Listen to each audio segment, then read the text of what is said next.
Desde a sexta-feira do dia 13 de junho, Israel e Irã vêm travando uma guerra fatal. Estima-se ao todo que mais de 200 pessoas já veio a falecer nesses poucos dias de conflito, sendo que a maioria das baixas se encontra por parte do país iraniano. Cientistas e líderes de vários escalões iranianos acabaram vindo a óbito. Nós ainda não sabemos aonde essa guerra irá parar, mas você aí já se perguntou aonde ela começou? No vídeo de hoje você irá acompanhar uma linha do tempo entre Irã e Israel para entender melhor de onde vem tanta essa raiva entre esses dois países. Um ódio que nem sempre existiu, pode acreditar, pois no início Irã e Israel eram grandes aliados, andavam lado a lado e chegaram a desenvolver até armas juntos. Mas então você se pergunta como que as coisas podem chegar a esse nível de destruição que se encontra hoje? Para entender melhor essa história, a gente tem que voltar a um período onde Israel nem mesmo existia. Ao final do século XIX, judeus e europeus, perseguidos historicamente por séculos, clamavam pela criação de um lar nacional judeu.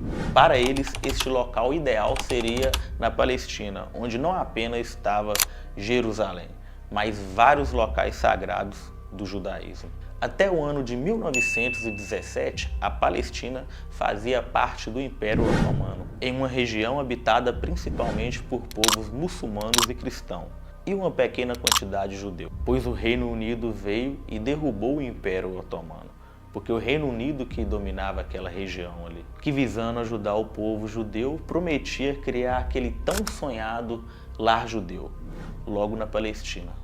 A ideia era que criar esse lar não prejudicaria os povos que já viviam naquela região, ou seja, os povos árabes locais. O problema é que o Reino Unido não esperava que, ao se comprometer com esse objetivo, judeus do mundo inteiro começariam a migrar para a Palestina em busca desse lar tão prometido.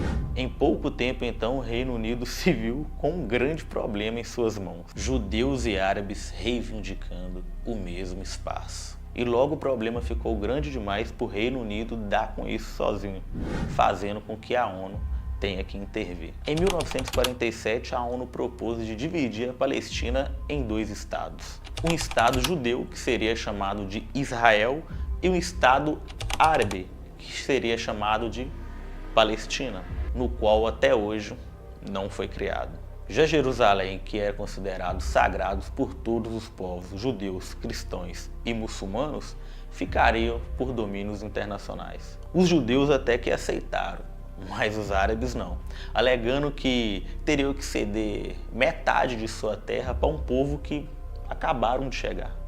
Independentemente dos protestos árabes, o plano foi entrado em votação e foi aprovado em 1947, com 33 votos a favor, 13 contras e 10 abstenções. E nessa ocasião o Irã foi um dos países que votou contra. Mas na verdade o Irã não era contra a criação do Estado palestino. O que ele propunha era um Estado tanto que pudesse compreender os árabes e os judeus, e não assim fazer uma separação entre eles. E assim surgiu Jerusalém com a aprovação do plano em 1948, seguidos de várias e várias guerras na região.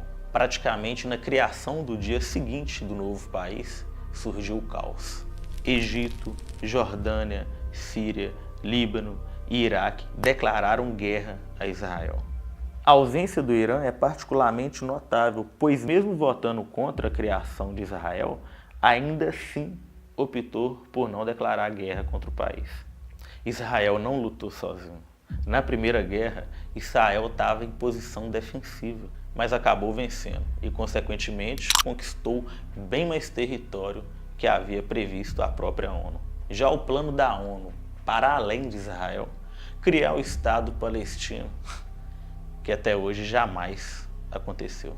Centenas de milhares de palestinos foram expulsos ou fugiram, e muitos vivem hoje em uma região que tecnicamente não pertence a ninguém, tendo em vista que o Estado palestino não é o Estado totalmente soberano, não sendo reconhecido legítimo por todos os países. Mas vamos deixar a Palestina de lado e vamos voltar ao conflito entre Israel e Irã.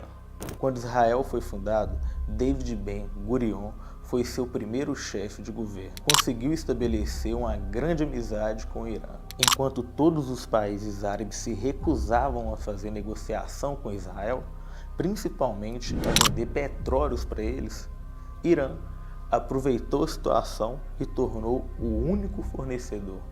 Essa aliança entre os dois países trazia para ambos uma grande ajuda, tanto econômico, tanto energético. Nos anos 70, os países árabes membros da OPEC, a Organização dos Países Exportadores de Petróleos, continuaram sem receber Israel como um Estado soberano. Embora, além de recusar a venda de petróleo para Israel, eles também fizeram um acordo entre si, no qual pararam de vender petróleo para os Estados Unidos, como represália aos americanos porque Estados Unidos estava apoiando Israel. Conforme o próprio Departamento de Estado dos Estados Unidos, esses trambiques dos petróleos trouxe sérios problemas para a economia. O Irã, que não é bobo nem nada, viu ali uma oportunidade de vender o seu petróleo não só para os Estados Unidos, mas também para Israel.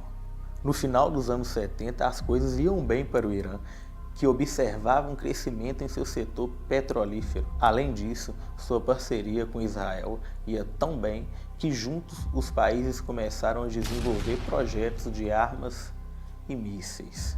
Sobre isso, o diretor de estudo iraniano Abbas Milans diz: há provas de que entre 1975 e 77, Israel estava ajudando o Irã a desenvolver um programa de armamentos. No final dos anos 70, a amizade entre esses dois aqui, daria início ao fim.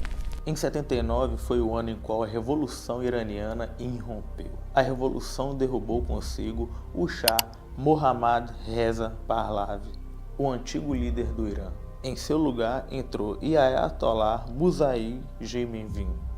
O novo regime dos Ayatollahs não possuíam boas relações com Israel, chegando a não reconhecer passaportes de cidadãos israelenses, além de fechar a embaixada israelense do país. Contudo, a desavença desses países não veio da noite para o dia.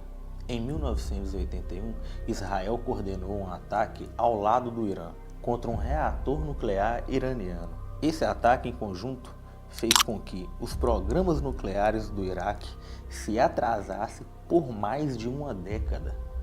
Mesmo não mantendo relações, eles uniram força contra um inimigo em comum: Saddam Hussein.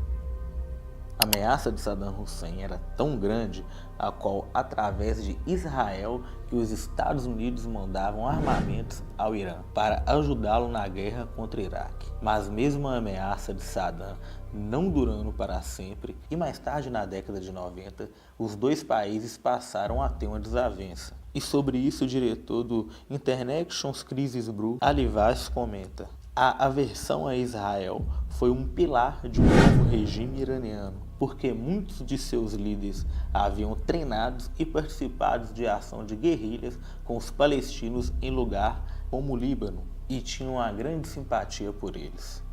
Apesar das desavenças entre décadas, os países travaram uma guerra indireta, uma guerra nas sombras.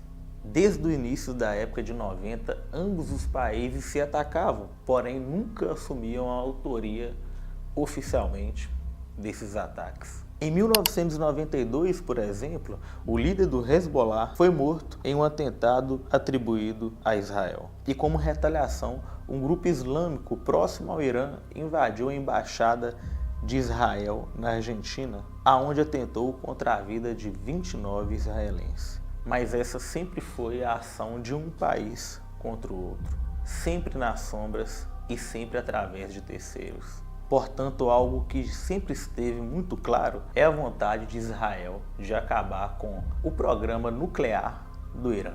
E cá entre nós, na verdade não só Israel tem medo que Irã desenvolva bombas nucleares. É o mundo todo. O medo é tanto que em 2015 várias potências mundiais fecharam um acordo com o governo iraniano. Eles paravam de vez de buscar desenvolvimento tecnológicos nuclear. Em contrapartida, o Irã fecharia vários acordos econômicos favoráveis. Esse acordo durou até 2018, quando Trump assumiu a presidência dos Estados Unidos e o desfez. Na época, Trump alegou que Irã, mesmo com o acordo em vigência, ainda estaria buscando meios de produzir armas nucleares. Agora, convenhamos, será que isso realmente estava acontecendo? A verdade é que não se sabe ao certo se o Irã realmente está próximo de desenvolver bombas nucleares, apesar de que os indícios são bem fortes.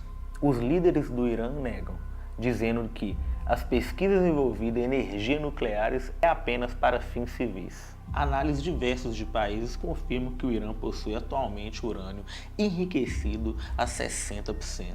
E a título de comparação, o urânio utilizado para fins civis, conforme os iranianos clamam, apresenta um enriquecimento médio de 5%, enquanto o urânio utilizado para armas nucleares precisam estar enriquecido a uma taxa de 90%. Ou seja, por mais que a alegação do país seja pacífica, o medo existe. Agora, exatamente dia 13 de junho, a guerra entre as duas nações deixou claramente de acontecer apenas nas sombras.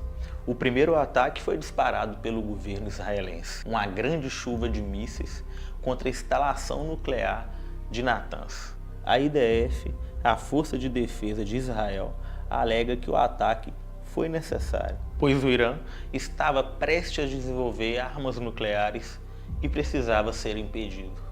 No entanto, mesmo após alegar isso, o primeiro-ministro de Israel jamais apresentou nenhuma evidência de que, de fato, Irã estava produzindo armas nucleares. Até o momento, os alvos de Israel não são focados apenas nas instalações nucleares, mas também nos líderes iranianos.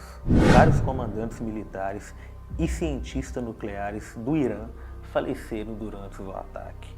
O Irã tem retalhado os ataques lançando uma ofensiva contra Israel, a maioria delas composta com drones de ataque. Israel chegou até mesmo a declarar estado de emergência, aconselhando seus cidadãos a que não saíssem de casa, a não ser que seja extremamente necessário. Contudo, pelo menos até o momento que se observa, os ataques de Israel têm sido muito mais efetivos. Já em relação aos líderes mundiais, o apoio vem variando. Trump, mesmo dizendo que não irá se envolver diretamente na guerra, apoia Israel. A China defende o direito de defesa do Irã, após ter sido ele o primeiro a receber o golpe. A Rússia.